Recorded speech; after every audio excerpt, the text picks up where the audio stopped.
பேதுருவின் புஸ்தகம் நம்ம அதை தொடர போகிறோம். ஐந்தாவது வசனமா? இப்படி இருக்க, வாசிங்க, சேர்ந்து வாசிப்போம். இப்படி இருக்க நீங்கள் அதிக ஜாக்கிரதை உள்ளவர்களாய்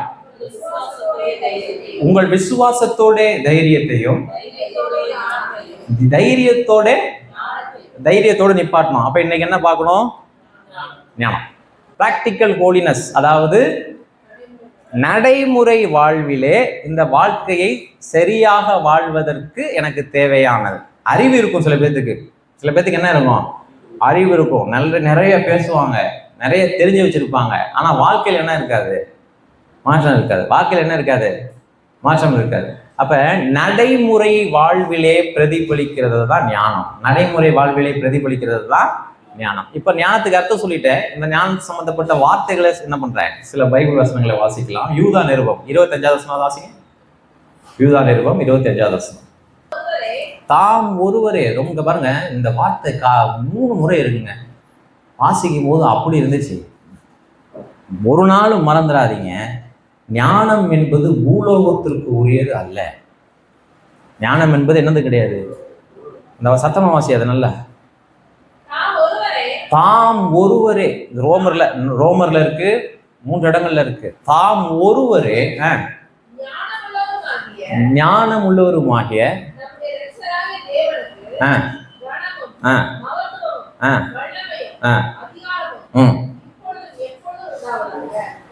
கவனிங்க, நாம் ஞானத்தை பெற்றுக்கொள்ளதான் முடியுமே ஒழிய ஞானத்தை அடைய முடியாது. ஞானத்தை என்ன பண்ண முடியாது? மற்ற ஆன்மீகம் சொல்வது என்னன்னா, ஒரு மனிதன் ஞானத்தை அடைய முடியும். ஞானத்தை என்ன பண்ண முடியும்? அடைய முடியும். ஞானத்தை அடைய முடியும் அப்படிங்கிறது மற்ற மார்க்கங்கள் இருக்க போனேன். கிறிஸ்தவ மார்க்கத்துல ஞானத்தை அடைய முடியாது. ஞானத்தை நாம் இரு கரம் நீட்டி பெற்றுக்கொள்ளதான் முடியும். காரணம், தாம் ஒருவரே ஞானம் உள்ளவர். அவர் ஒருவரே எப்படிப்பட்டவர்? ஞானம் உள்ளவர். இந்த ஞானங்கிறது என்னங்க? நல்லா புரிஞ்சுக்கணும். ஒரு நாளும் நம்ம மறந்துடக்கூடாது. ஞானத்தின் ஊற்று யாரு தான்? கர்த்தர் தான். ஞானத்தின் ஊற்று யாரு தான்? தேவன் இல்லை என்று சொன்னால் இந்த வாழ்க்கையை எப்படி வாழ்வதுன்னு யாருக்குமே தெரியாது. இந்த வாழ்க்கையை எப்படி வாழ்றதுன்னு யாருக்குமே தெரியாது.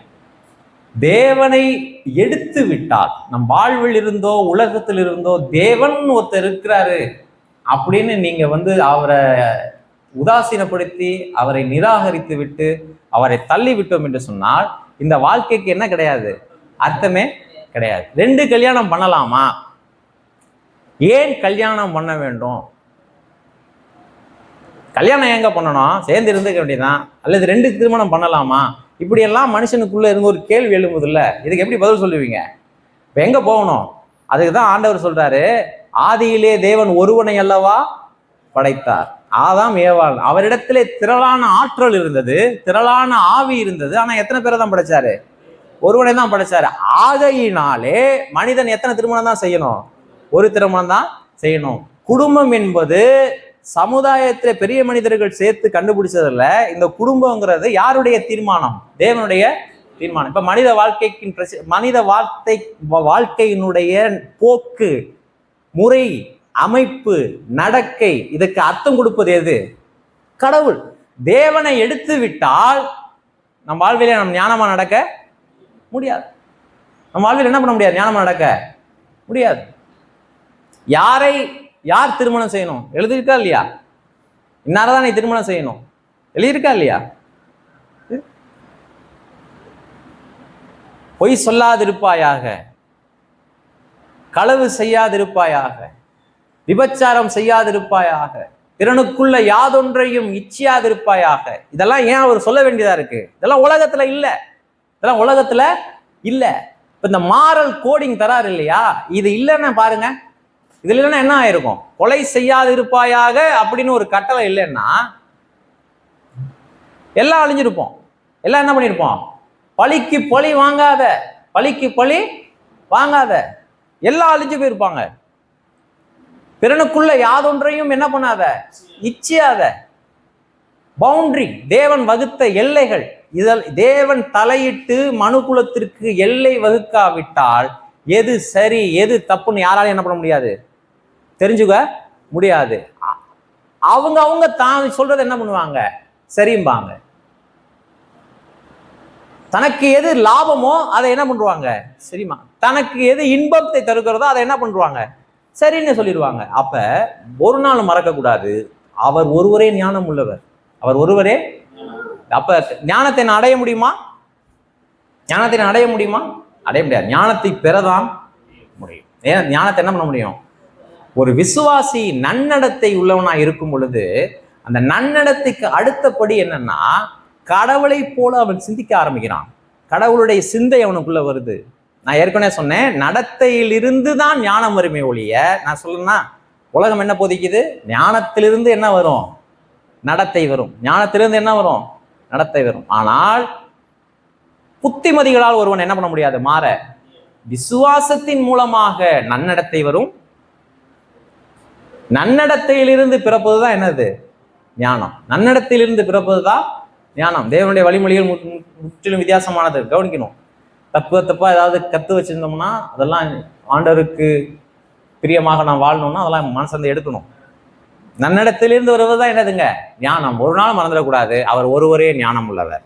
அவர் ஒருவரே. நான் சொல்றதுதான் கரெக்டு அப்படின்னு நானும் சொல்ல முடியாது. நான் என்ன சரியோ அதுதான் செய்வேன் அப்படின்னு நீங்களும் சொல்ல முடியாது. வாசனம் சொல்கிறது அவர் ஒருவரே ஞானம் உள்ளவர். Moral coding. ஞானம்னா என்ன சொன்னேன்? ஞானம் என்ன? வெறும் வாய் மொழியில் சொல்லுவதல்ல. எனக்கு தெரிஞ்சிருச்சு அது ஞானம் இல்லை. எப்படி நடக்கணுங்கிறது தான் என்னது? ஞானம். Practical holiness. யாக்கோபு நிருபம் 3வது அதிகாரம் 13 - 17.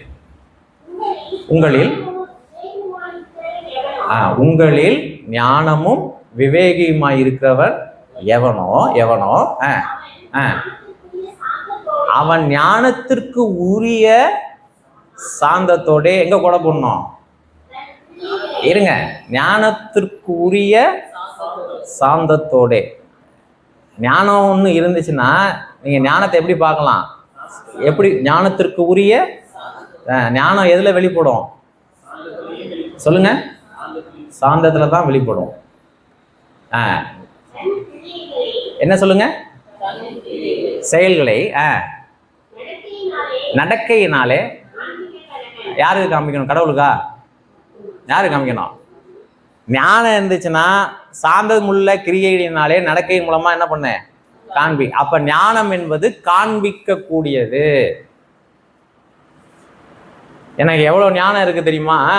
ஞானம் இருந்துச்சுன்னா எங்க வரணும்? சாந்தத்தோடு நடக்கையில வரணும். அப்ப ஞானம் ஒருத்தனுக்கு இருக்கா அப்படின்னு பாக்குறதுக்கு நீங்க போய் புக் ஷெல்ஃபை திறந்து எத்தனை புக் இருக்குன்னு பாக்குறது இல்ல, எத்தனை டிகிரி வாங்கியிருக்கேன்னு பாக்குறது இல்ல. அவர் எப்படி பேசுறாரு பாருங்க. அப்படி பேசுறாருங்க. என்ன பார்க்கணும்? சாந்தம் இருக்கான்னு பார்க்கணும். சாந்தமுள்ள நடக்கையில் என்ன பண்ணணும்? மறுபடியும் இந்த ஞானத்துக்கு ஆப்போசிட் என்ன? அஞ்ஞானம். பைபிள்ல எங்கெங்கெல்லாம் வருதோ ஞானத்திற்கு எதிர் சொல்ல என்னது? அஞ்ஞானம். கவனிங்க. ஞானம் என்பது நன்னடத்தையின் மூலமாக காண்பிக்கப்படும் அப்படின்னா கண்டிப்பா அஞ்ஞானமும் எது மூலியமா தான் வரணும்? நடக்கை மூலியமா தெரிஞ்சிடும். 1 தெசலோனிக்கர் புஸ்தகம் 4வது அதிகாரம் 4வது வசனம். கண்ணில் பாருங்க. தேவனை அறியாத அஞ்ஞானிகளைப் போல மோக இச்சைக்கு உட்படாமல்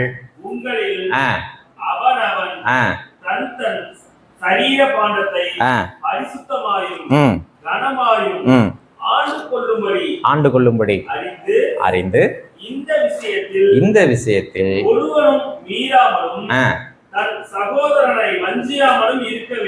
கவனிங்க. ஃபர்ஸ்ட் லைன் எடுத்துங்க. ஃபர்ஸ்ட் லைன் எடுத்துக்கிட்டா புரிஞ்சுனாலே போதும். தேவனை அறியாத அஞ்ஞானிகள்லாம் யாரு? இங்க ஞானம் இல்லாதவன். யாரை பத்தி பேசுறாங்க? யாரை பத்தி பேசுறாரு? ஞானம் உள்ளவர்கள் யார்? கிறிஸ்தவ விசுவாசிகள். இப்ப அஞ்ஞானின்னு யார சொல்றாரு? தேவனை அறியாதவர். தேவனை அறியாத. ஏன் அவங்க தேவனை அறியாத அஞ்ஞானிகள்னா அவங்க படிக்கலையா? நிறைய படிச்சிருக்காங்க. பெரிய உத்தியோகம் பார்க்கலையா? திறமையா சம்பாதிக்கலையா? திறமையா என்ன பண்றாங்க? உலகத்திலே மதிக்கப்படத்தக்க நிலையில வாழ்றாங்க இல்லையா? ஆனா அஞ்ஞானினி ஏன் சொல்றாங்கன்னா, தேவனை அறியாத அஞ்ஞானிகளை போல அவங்க மோக இச்சைக்கு உட்படுகிறார்கள். மோக இச்சைக்கு உட்படுகிறார். மோக இச்சைங்கிறது எல்லாத்துக்கும் உண்டு. வசனத்தை கவனிக்கணும். மோக இச்சைக்கு என்ன பண்றாங்க?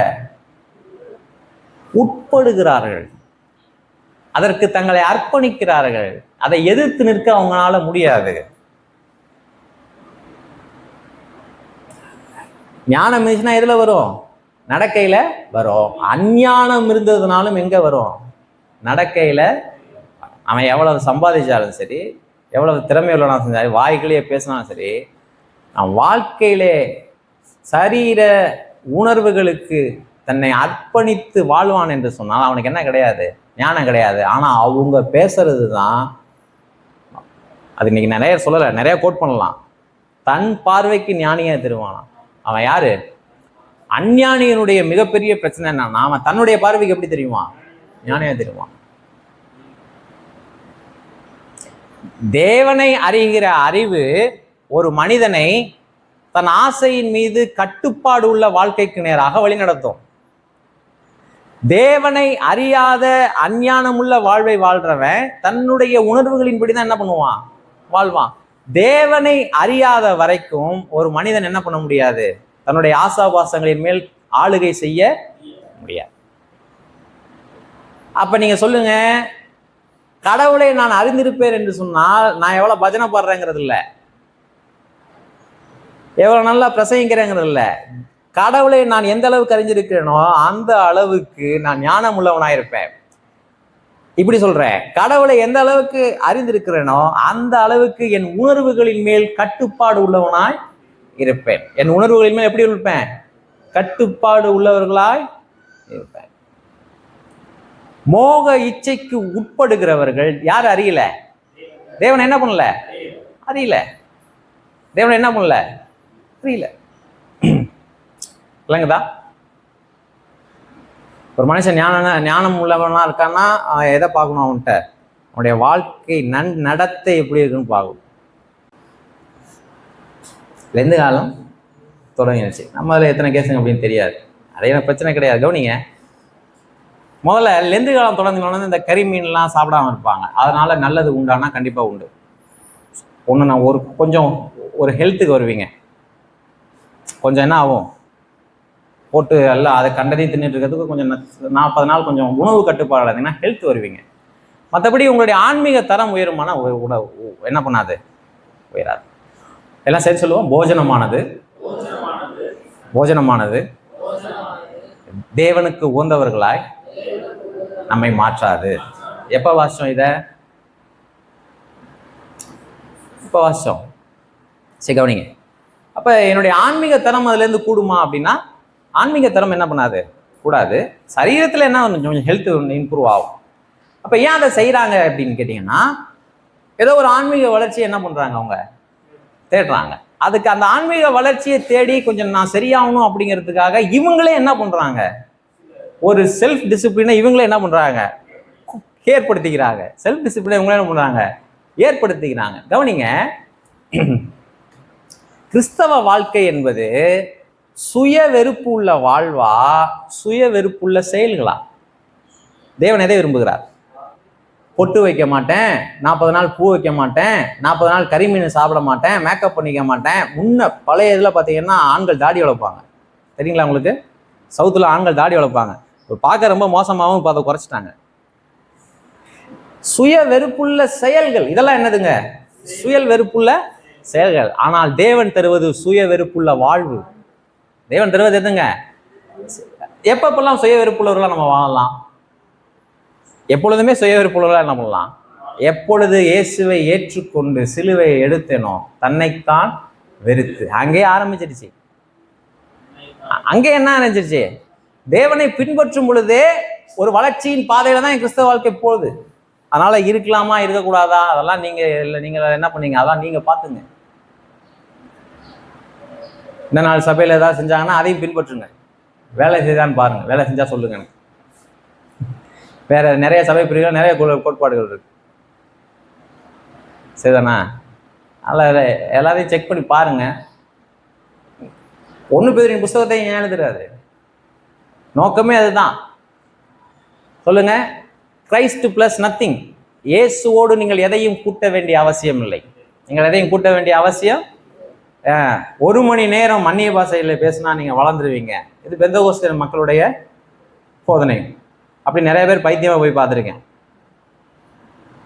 ஆனால் அவன் பைத்தியம் ஆயிட்டாங்கன்னு அவங்களுக்கே தெரியாது. அதான் பிரச்சனை. 1 மணி நேரம் அந்நிய பாஷை பேசுனா நிறைய பேர் சிஎஸ்சி சபையில் ரகசியம் பேசிக்கிட்டு இருக்காங்க.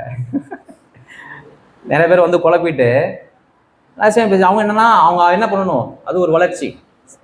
Christ plus nothing. நீங்கள் விசுவாசத்தோடு கூட்டி வழங்குவதற்கு உங்களாலேயே முடியும். நீங்கள் விசுவாசியா இருந்தீர்களா? என் மாமனாட்ட 10 வருஷத்துக்கு முன்னாடி சொன்னேன். கல்யாணம் பண்ணி கொடுத்துட்டு அவர் போகும்பொழுது அதை நான் பார்த்து ரொம்ப பரிதாபமா நான் ஜெபம் பண்ணிக்கிறேன் அப்படின்னாரு. நான் சொன்னேன், என்னுடைய ஆவிக்குரிய வளர்ச்சிக்காக நீங்கள் என்ன பண்ணீங்க? ஜெபம் பண்ணீங்க. என்ன அவர் சொன்னார் பாருங்க, ஒரு அழகான வார்த்தை. நீங்கள் கிறிஸ்துவுக்குள்ளே இருந்தீங்கன்னா வளருவீங்க. நீங்கள் கிறிஸ்துவுக்குள்ளே இருந்தீங்கன்னா வளருவீங்க. மறந்துடக்கூடாது. கிறிஸ்துவுக்குள் இருந்தோம் என்று சொன்னால் வளர்ச்சி என்பது எப்படிப்பட்டது? இயல்பானது. நீங்கள் அதுக்கு தனியாக எதுவும் செய்யணுமா? தனியாக எதுவும் செய்ய வேணாம். வளர்ச்சிங்கிறது இயல்பானது. இயல்பானதுன்னா என்ன சொன்னேன்? நீங்கள் குறிக்கோள் உடையவர்களாக இருந்தீங்கன்னா அது இயல்பானது. நீங்கள் குறிக்கோள் உடையவர்களாக இருந்தீங்கன்னா வளர்ச்சி என்பது என்னதுங்க? இயல்பானது. சரி, கவனிங்க, சப்ஜெக்ட்டுக்கு வருவோம். 1 பேதுரு நிருபத்தினுடைய நோக்கமே அதுதான். நீங்கள் அதையும் இதையும் பின்பற்ற வேண்டாம். அதெல்லாம் என்ன பண்ணாது?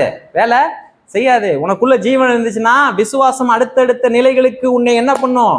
கொண்டு போகும். அப்படி போகலன்னா உன் விசுவாசத்தை சோதித்து பார். உன் விசுவாசத்தை என்ன பண்ணு? சோதிச்சு பாரு. வெளியில இருக்கிற எந்த நடைமுறையும் உன்னை தேவனுக்கு உகந்தவன என்ன பண்ண முடியாது? மாற்றாது. ஆனா ஜனங்க ஏன் அதை விரும்புறாங்க தெரியுமா? ஏன் அதை விரும்புறாங்க? உள்ளுக்குள்ள ஜீவன் இல்லைன்னா வெளியில இந்த வேலையெல்லாம் பார்ப்பாங்க. எப்படி ஊழியர்கள் வந்து தேவனுடைய பிரசன்னம் இங்க இல்லை அப்படின்னு அவனுக்கு கன்ஃபார்மா தெரிஞ்சனாலதான் அவன் ஒரு கண்ணுக்குட்டியை செய்யறான். கடவுள் நம்ம கூட இல்லை, அப்ப அவரை தேடி போடணுமா இல்லையா? ஆண்டவர் நம்ம நடுவில் இல்லப்பா, மோசே போயிட்டாரு, ஆண்டவர் நம்ம கூட இல்லை, மறுபடியும் கடவுளை கொண்டு வருவதற்கு நான் என்ன செய்யணும்? யோசிக்கணுமா இல்லையா? என்ன செஞ்சான் அவன்? அது ரொம்ப கஷ்டம். நம்மளே என்ன பண்ணிடுவோம்? ஒரு கடவுளை என்ன பண்ணிடுவோம்? உண்டு பண்ணிடுவோம். இது ஊழியக்காரனுடைய டாக்டிக்ஸ். கடவுள் இங்க இல்லை, கடவுளுக்கு பிரியமா வாழ முடியலன்னு அப்படின்னு அவனுக்கு முடிவு பண்ணிட்டான்னா அவன் ஒரு கடவுளை ஜென்ரேட் பண்ணிடுவான். நம்ம ஒரு கடவுளை என்ன பண்ணிடுவான்? உண்டு பண்ணிடுவான். விசுவாசிங்க என்ன செய்வாங்க? சோக்கால் விசுவாசிங்க கிடையாது, போலியான விசுவாசிங்க என்ன செய்வாங்கன்னா வசனத்தின் மீது இருக்கிற நம்பிக்கையை விட்டுட்டு எல்லாத்தையும் என்ன பண்ண ஆரம்பிச்சுவாங்க? செய்யணும்னா நான் எழுதி வச்சுங்க, நீங்க கையில வச்சிருக்கிற வேதாமத்தில் தான் வல்லமை இருக்கிறது. அந்த வார்த்தைகள்ல தான் என்ன இருக்கு? வல்லமை இருக்கு. இதிலே தான் பரிசுத்த ஆவியானவர் செயல்படுவார். 2000 வருடமாக பிசாசினுடைய மொத்த போரும் எங்கதான் இருக்கு? அந்த வார்த்தையின் மீது தான். அந்த வார்த்தையின் மீது தான். ஜனங்க அதை அல்ல தட்டுறாங்க.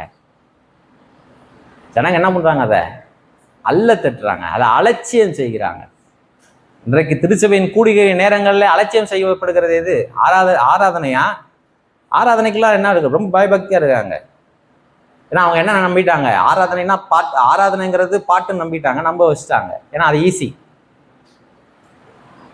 கடவுளை அர்ச்சித்து விட்டோம், பூஜித்து விட்டோங்கிற ஒரு பெரிய திருப்தி அவங்களுக்கு வரும். அது ஈஸி. அந்த திருப்தியை என்ன பண்ணலாம்? கொடுக்கலாம். எதுவும் கொடுக்கும் அந்த திருப்தியை. கடவுள் மேல உள்ள வார்த்தைகளை அதை குறைச்சி மதிப்பிட்டு அதை அல்ல தட்டி அதை அலட்சியம் செய்கிற எவரும் என்ன பண்ண முடியாது? வழி விலகி போவதை, வஞ்சிக்கப்படுவதை தவிர்க்கவே முடியாது. ஜனங்க ஓடி அலையிறாங்க. வல்லமையை ஊழியர்காரர்கிட்ட தேடுறாங்க, விசேஷித்த கூடுகையில தேடுறாங்க. 20 பேர் வந்துச்சுன்னா அது சாதாரண கூடுகை, ஞாயிற்றுக்கிழமை கூடுகை. 100 பேர் வந்துட்டாங்கன்னா அது விசேஷ கூடுகை. எப்படி விசேஷமா மாறுது? அது ஆட்கள் கூட வந்து அது என்ன வருது? விசேஷமா மாறுது. போகட்டும், மனசுல வச்சுங்க.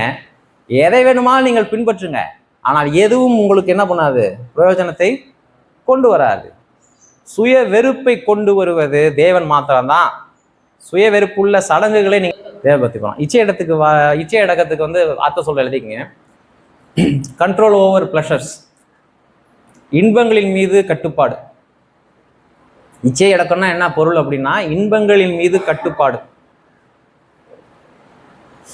பொறுமை அப்படின்னா உபத்திரவங்களை தாங்குகின்ற வலிமை. பொறுமைங்கன்னா லாங் சஃபரிங், உபத்திரவங்களை தாங்குகின்ற வலிமை, அதுதான் பொறுமை. உபத்திரவத்தை தாங்குகின்ற வலிமை. இச்சையடக்கம்னா இன்பங்களின் மீது கட்டுப்பாடு. எத்தனை பேர் வீட்டில் பாவக்காய் வச்சு சாப்பிடுவாங்க? சின்சியரா எழுதுறீங்களே. பாவக்காய் வச்சு சாப்பிடுன்னு சொல்லுவாங்களா? கண்டிப்பா எல்லார் வீட்லையும் சொல்லியிருப்பாங்க. எது வச்சா காலி ஆகும்? சிக்கன் இன்னும் ஒன்னே ஒண்ணுமா சிக்கன் ஒன்னே ஒண்ணுமா. அப்ப பாவக்காய் வச்சு ஏன் நம்மளை சாப்பிட சொல்றாங்க? நம்மளுக்கு அது பிடிக்காது. பாவக்காய் மேல உங்களுக்கு ஏற்கனவே வெறுப்பு இருக்கு, அங்கே இச்சை இல்லை. இச்சை இல்லாத ஒரு காரியத்தின் மீது நீங்கள் இச்சை அடக்கம் உள்ளவர்களா இருக்கணும்னு அவசியமே இல்லை. நான் சொல்றது புரியுதா? இச்சை இல்லாத ஒன்றின் மீது நீங்கள் இச்சை அடக்கம் உள்ளவர்களா இருக்கணும்னு அவசியமே இல்லை. சிலர் பார்த்தீங்கன்னா 2 பேண்ட் 2 சட்டையிலே வாழ்க்கையை என்ன பண்ணிடுவாங்க, கடத்திடுவாங்க. அவங்களுக்கு ட்ரெஸ் மேல என்னவா இருக்காது, பெரிய என்ன கிடையாது, அபிப்பிராயமே இருக்காது. இப்ப அவர்கள் இச்சை அடக்கம் உள்ளவர்களா? கரெக்டா சொல்லுங்க. இல்லை. ஏன்னா அவங்களுக்கு என்ன கிடையாது, ட்ரெஸ் மேல என்ன கிடையாது, இயல்பிலேயே அவங்களுக்கு என்ன கிடையாது, பற்று கிடையாது. நான் சொல்ல புரியுதா? இச்சை அடக்கம்னா என்னன்னா பிளஷர்ஸ், எது உங்களுக்கு இன்பத்தை தருகிறதோ அதன் மீது கட்டுப்பாடு உள்ளவர்களா இருப்பது. அப்ப எதையும் குழப்பிக்க கூடாது. முன்ன என்ன சொன்னேன்? ஞானம் என்பது உணர்வுகளின் மீது கட்டுப்பாடு.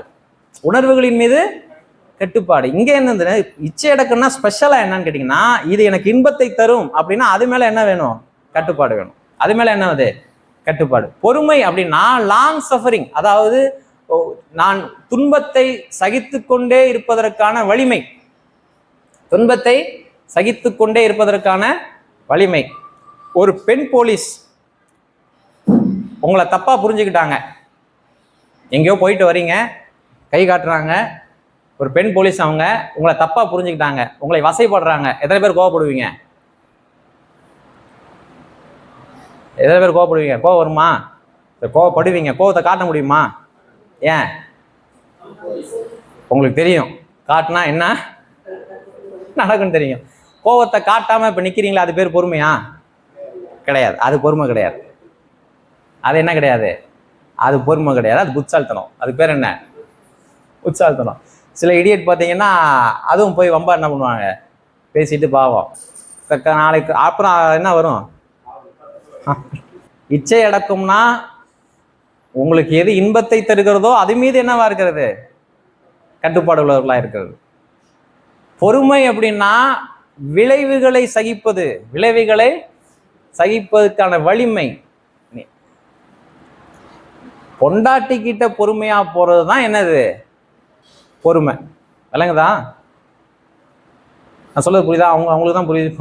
நான் சொல்றது புரியுதா? யார்கிட்ட பொறுமையா போறது? பொண்டாட்டிட்ட வாயை மூடிட்டு போறது தான் பொறுமை. அதுதான் லாங் சஃபரிங். தேவபக்தினா என்ன? நீங்க எவ்வளவு ஜெபம் பண்றீங்க, எவ்வளவு பைபிள் படிக்கிறீங்க, ரெகுலரா சர்ச்சைக்கு வரீங்க, எவ்வளவு தூரம் ஃபாஸ்டிங் இருக்கிறீங்க, அதுவா? அப்படி இருந்துச்சுன்னா இன்னைக்கு மாத்திக்கங்க. தேவபக்திங்கிறதுக்கு அது என்ன கிடையாது, அர்ப்பணம் உள்ள வாழ். சேன்னு சொல்லுவோம், டிவோட்டட் லைஃப், அர்ப்பணம் உள்ள வாழ். கவனிங்க, தீத்துக்கு 2 எழுதிட்டீங்கன்னா தீத்துக்கு எழுதுற நிருபம் 2வது அதிகாரம். பக்திக்கு எதிர் சொல்ல என்ன, அவபக்தி. பக்திக்கு எதிர் சொல்ல என்ன, பக்தினா என்ன, தேவ பக்தி அப்படின்னா என்னன்னு பாக்குறதுக்கு முன்னாடி அவபக்தினா என்னன்னு பாத்துட்டோம்னா புரிஞ்சிடும்ல. தீத்து 2வது அதிகாரம் எல்லாம் சேர்ந்து வாசிப்போம். 12வது வசனம் வாசிங்க. எல்லாம் சேர்ந்து சொல்லுவோம். நாம் அவபக்தியையும் லௌகிக இச்சைகளையும் வெறுத்து. கவனிங்க, அவபக்தியையும் லௌகிக இச்சையையும் வெறுத்து தெளிந்த புத்தியும் நீதியும் தேவபக்தியும் உள்ளவர்களாய் ஜீவனம் பண்ணி. தேவபக்தி அவபக்தி, தேவபக்தி அவபக்தி. லௌகிக இச்சைகளை வெறுத்து தெளிந்த புத்தியும் நீதியும் தேவபக்தியும் உள்ளவர்களாய் ஜீவனம் பண்ணி. அப்ப உலக ஆசையின்படி ஒருத்தர் நடந்தான்னா அவன் பக்தி உள்ளவன் அல்ல. உலகத்தின் ஆசைகளை வெறுக்காம உலகத்தின் இயல்புகளுக்கு ஏற்ற விதமாய் ஒருவன் நடப்பான் என்று சொன்னால் அவன் யாரு கிடையாது, தேவபக்தி உள்ளவன் அல்ல. அப்ப தேவபக்தி உள்ளவன்னா யார்? தேவபக்தி உள்ளவனா யாருங்க? இதுல இருந்து சொல்லுங்க. அப்ப உலகத்தின் ஆசையினால் வழிநடத்தப்படாதான் தான் யாரா இருக்க முடியும்? தேவபக்தியா? அப்ப அவனையும் ஏதோ ஒரு ஆசை வழி நடத்தும்ல, ஏதோ ஒரு ஆசை அவனை என்ன பண்ணும்? வழிநடத்தும். அவபக்தி உள்ளவனை அவன் எப்படி நடக்கிறான்? லௌகீக இச்சையின்படி நடக்கிறான். லௌகீக இச்சையின்படி நடக்கிறான். லௌகீக இச்சையின்படி நடந்தான்னா அவன் யாரு? அவன் அவபக்தி உள்ளவன். அவன் யாருங்க? பக்தியற்ற ஒரு மனிதன். இப்ப சொல்லுங்க, சபையிலே ஒருவர் உலகத்தால் நடத்தப்படுகிறார். அவர் யாரு? அவர் எவ்வளவு ஆராதிச்சாலும், அவர் கண்ணில் பாட்டில் எவ்வளவோ கண்ணீர் ஊத்துனாலும், எவ்வளவு கண்ணமுடி ஜெபம் பண்ணாலும், எவ்வளவு நேர்முகனாலும், எவ்வளவு காணிக்க கொடுத்தாலும், எவ்வளவு பிரசங்கிச்சாலும், உலகத்தினால் வழிநடத்தப்படுகிற ஒரு, உலகத்தின் ஆசை இச்சைகளை வெறுக்காத ஒரு மனிதன், உலகத்தின் ஆசைகளால் வழிநடத்தப்படுகிற ஒரு மனிதன், உலகத்தை சிநேகிக்கிற ஒரு மனிதன், அவன் யாரு? அவபக்தி உள்ளவன். அவபக்தி உள்ள மனிதனே. அப்படின்னா தேவ பக்தி உள்ளவன் யாருன்னா கடவுளை பிரியப்படுத்தணும்னு வாழ்றவன். கடவுளை பிரியப்படுத்தணும்னு வாழ்றவன். கவனிங்க, இது எப்படிங்க ஒரு மனுஷனுக்குள்ள வருது? 1 தீமோத்தேயுவின் புஸ்தகம் ஒரு ரகசியத்தை சொல்றாரு பவுலுங்க. தேவ பக்தி எப்படின்னு வருதுன்னு ஒரு ரகசியத்தை உங்களுக்கு சொல்லித்தரேன் அப்படின்னு சொல்றாரு. 1 தீமோத்தேயுவின் புஸ்தகம் 3:16. தேவ பக்திக்குள்ள ரகசியம் யாவரும் ஒப்புக்கொள்ளுகிறபடியே மகா மேன்மை உள்ளது. தேவன் மாம்சத்திலே வெளிப்பட்டார், ஆவியிலே நீதி உள்ளவர் என்று விளங்கப்பட்டார், தேவ தூதர்களால் காணப்பட்டார், புறஜாதிகளுக்கு பிரசங்கிக்கப்பட்டார், உலகத்திலே விசுவாசிக்கப்பட்டார், மகிமையிலே. இது யாருடைய வரலாறு? இயேசு கிறிஸ்துனுடைய. தேவ பக்திக்குரிய ரகசியம் எங்க இருக்கு? கிறிஸ்துவுக்குள்ள இருக்கு. இது கிறிஸ்துவனுடைய வரலாறுன்னு சொல்லலாம். இன்னும் ஷார்ப்பா சொன்னீங்கன்னா, இயேசு கிறிஸ்து உங்கள் பாவத்திற்காக மரித்தார், இயேசு கிறிஸ்து உங்கள் நீதிக்காக உயிர்த்தெழுந்தார், இயேசு கிறிஸ்து உங்களுக்கு நித்திய ஜீவனை இரும்படி அளிக்கும்படி மறுபடியும் வரப்போகிறார். இதுதான் என்னுடைய பிரசங்கம். இதை தான் நீங்கள் விசுவாசிக்கணும். இதுக்கு ஒட்டுமொத்தமாக சேர்த்து இதுக்கு பேர் என்ன? சுவிசேஷம். இதுக்கு ஒட்டுமொத்தமாக சேர்த்து பேர் என்ன? சுவிசேஷம். தேவ பக்திக்குள்ள ரகசியம் எங்கே இருக்குது? அப்போ பகல எப்படி சொல்லுங்க, எங்கே இருக்கு? சுவிசேஷம்.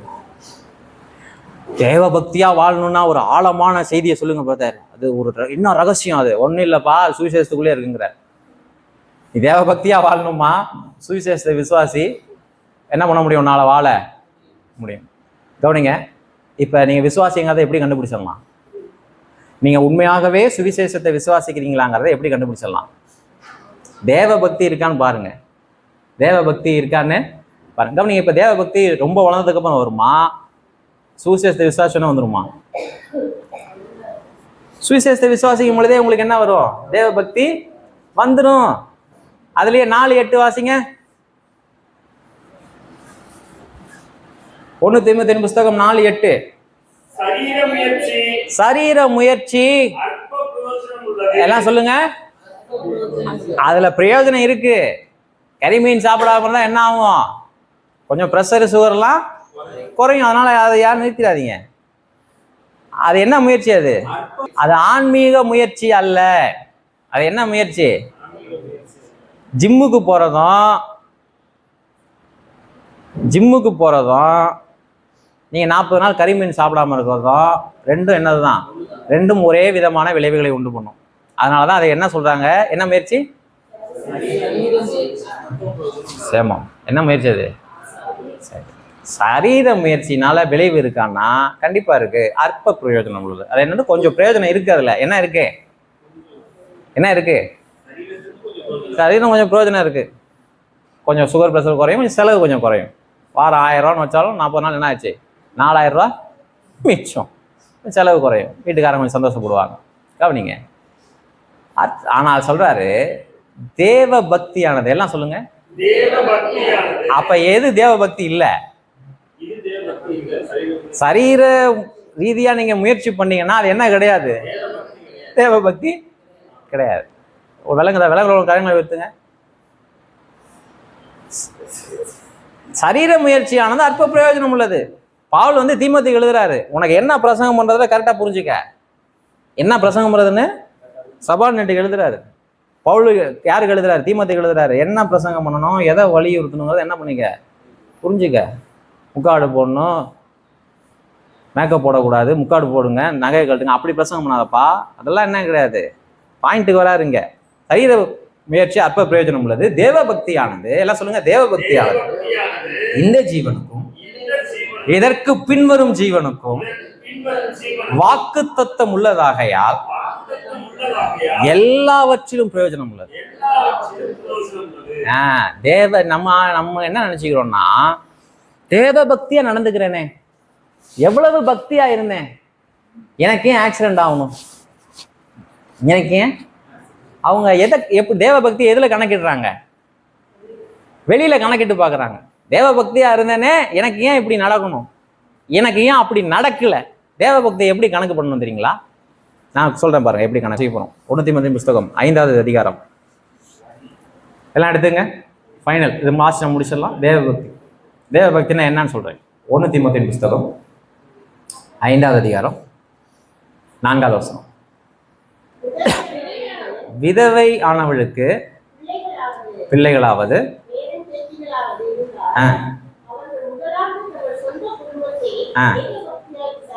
எல்லாம் சொல்லுங்க, தேவ பக்தியாய் நம்ம என்ன தேவ பக்தி எங்க காட்டணும்னு நினைக்கிறோம்? தேவ பக்தி சொல்லுங்க. தேவ பக்தி நீங்க உத்தமர்கள் தேவ பக்தி எதோட சம்பந்தமானவன்னு நினைக்கிறாங்க?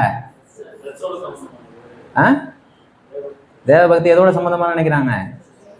என்ன சொல்றாரு? தேவ பக்தி எதோட சம்மந்தப்படுத்துறாரு? இப்போ குடும்பத்தோட சம்மந்தப்படுத்துறாரு. குடும்பத்தோட இன்னும் எப்படி சம்மந்தப்படுத்துறாரு? விசாரித்துனா உங்களுடைய தேவைகளை சந்தித்துன்னு அர்த்தம். உங்களுடைய தேவையை எத்தனை பேர் சொல்றீங்க? மளிகை கடைக்கு போய் நீங்க கரெக்டா உங்க வீட்டுக்கு தேவையானதெல்லாம் வாங்கிட்டு வந்து கொடுத்தீங்கன்னா அதுக்கு பேர் என்ன? அது உலக பிரகாரமான வாழ்க்கை. ஆவிக்குரிய வாழ்க்கைங்கிறது எங்க? இங்க இருக்கிறது தான் ஆவிக்குரிய வாழ்க்கை. நம்ம எப்படி சொல்லுவோம்? அதுக்கு பேர் என்ன? உலக பிரகாரமான வாழ்க்கை. அது என்னது? உலக பிரகாரம். இங்க என்ன சொல்றாரு? நீ தேவ பக்தி உள்ளவனா இருந்தா உன் குடும்பத்துல இருக்கிற வயசானவங்களுக்கு செய்ய வேண்டியதை என்ன பண்ணு? தேவ பக்தியாய் விசாரித்து. அந்த வார்த்தையை ஏன் பவுல் போடுறாரு? அந்த வார்த்தையை எங்க ஏன் போடுறாரு? குடும்பத்துல நீங்க எப்படி நடக்கிறீங்களோ அதுதான் பக்தியை காண்பிக்கிற விதம். அதுதான் பக்தியை காண்பிக்கிற விதம். கவனிங்க, நீங்க தேவ பக்தி உள்ளவர்களா எப்படி தெரியும்னா உங்க வீட்டுல இருக்க வயசானவங்களை எப்படி ட்ரீட் பண்ணீங்கன்னு தெரியும். பாருங்க, வயசானவங்களை எப்படி ட்ரீட் பண்றீங்கன்னு பாருங்க. இங்க வந்து நீங்க கண்ணை மூடிட்டு போனாலும் சரி, கண்ணை வந்துட்டு போனாலும் சரி, அது என்ன இம்பாக்டும் பண்ணாது உங்களை. கவனிங்க, விதவைகளானவர்களுக்கு பிள்ளைகளாவது பேரன் பேத்திகளாவது இருந்தால் இவர்கள் முதலாவது தங்கள் சொந்த குடும்பத்தை எப்படி விசாரிக்கணுமா? எப்படி விசாரிக்கணும்? தேவ பக்தியாய் விசாரித்து பெற்றார் செய்த நன்மைக்கு பதில் நன்மைகளை செய்ய கற்றுக்கொள்ள. எங்க கற்றுக்கொள்ளணும்? பிள்ளைகள் கவனிங்க, பிள்ளைகள் செய்ய வேண்டியது பதில் நன்மை. எல்லாம் சொல்லுங்க. நீ செய்ய வேண்டியது நன்மை இல்லை. என்ன நன்மை? பதில் நன்மை. எவ்வளவு வார்த்தைகளை எப்படி ஆண்டவர் எழுதி வச்சிருக்காரு. நீ செய்ய வேண்டியது என்னது? ஏற்கனவே நீ 30 வருஷம் உனக்கு வளர்த்துருக்காங்க உன்னை. நீ இப்ப செய்ய வேண்டியது என்னது? பதில் நன்மை. அதுக்கு பேர் என்னங்க? பதில் நன்மை. கவனிங்க, பெற்றார் செய்த நன்மைகளுக்கு பதில் நன்மைகளை செய்ய கற்றுக்கொள்ள கடவர்கள். அது நன்மையும் தேவனுக்கு முன்பாக எப்படி இருக்கு? அது நன்மையும் தேவனுக்கு முன்பாக எப்படி இருக்கு? தேவ பக்தியாய் நடக்கிறதுன்னு என்னன்னா சர்ச்சுக்குள்ள நடக்கிறது இல்லைங்க, அது வீட்டுக்குள்ள நடக்கிறது. அது வீட்டுக்குள்ள நடக்கிறது. தேவனுக்கு பயந்து நீங்கள் எதை செய்கிறீர்களோ அதுதான் தேவன் பக்தி. அதுக்கு பேர் என்னது? இப்ப சொல்லுங்க, தேவனுக்கு பயந்து நான் இங்க மட்டும்தாங்க தேவனுக்கு பயப்படுவேன் அப்படின்னா அது தேவ பக்தி இல்ல. தேவ பக்தியின் வேஷத்தை தரித்து. எல்லாம் சொல்லுங்க, தேவ பக்தியின் ஏன் அப்படி ஆகுது? சொல்லுங்க, தேவ பக்தியின் வேஷத்தை எங்க தரிக்கலாம்? கரெக்டா சொல்லணும். தேவ பக்தியின் வேஷத்தை எங்க தரிக்கலாம்? நீங்க வீட்டை விசாரிக்காம இங்க வந்து தேவ பக்தியா நடந்துக்கிறீங்கன்னா அதுக்கு பேர் தேவ பக்தியா நடக்கிறது இல்ல. அதுக்கு பேர் என்ன? அதுக்கு பேர் என்ன? அதுக்கு பேர் என்ன? தேவ பக்தியின் வேஷத்தை தரித்து. தேவ பக்தியின் வேஷத்தை தரித்து. கவனிங்க, நீங்கள் தேவ பக்தியாய் வெளியில நடந்துக்காம தேவ பக்தியாய் நானும் நீங்களும் இங்க வந்து நடக்கிறோம்னா நாம் தேவ பக்தியாய் நடக்கிறவர்கள்ல தேவ பக்தியின் வேஷத்தை தரித்து. தேவ பக்தியின் வேஷத்தை கவனிங்க, யார் ஒருவன் நடிக்க ஆரம்பிச்சானோ அவனுக்கு தான் யாருன்னு அவனுக்கு நல்லா தெரியும்னு அர்த்தம். Can I repeat? யார் ஒருவன் நடிக்கிறானோ அவன் மாற மாட்டான். ஏன் மாற மாட்டான்னா அவன் தான் யார் என்று நன்கு உணர்ந்தவன். நல்லா அவனுக்கு தெரியும். அதனாலதான் அவன் வேஷம் போடுறான். அவன் மாறுவானா?